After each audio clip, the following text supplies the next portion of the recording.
And in Colombia now, tens of thousands of Colombians are expected to march in support of the country's current peace process.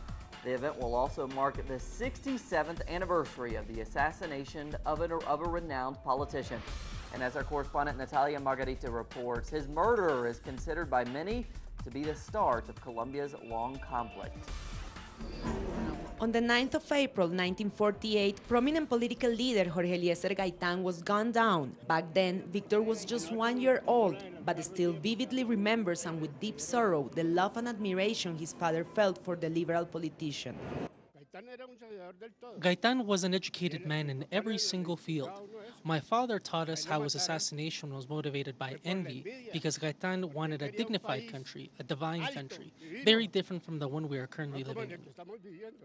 Political analysts agree that Colombian history would have developed differently if Gaitán wouldn't have been assassinated.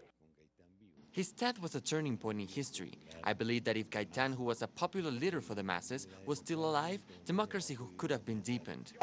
Gaitán's death came in a moment in which power was being disputed between two parties, the liberal and the conservative. While conservative Mariano Espina was in power, peasants were denied land rights, workers their labor rights. But Gaitán was that liberal leader always by their side, fighting for better conditions for the poor.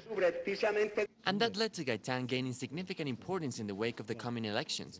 His death meant the thwarting of a whole movement of peasants, workers, and even intellectuals of the time. Minutes after his assassination, thousands of angry followers took to the streets in what is known in Colombian history as the Bogotazo. Buildings were set on fire, violent clashes with security forces took place, thousands were reported injured and dead.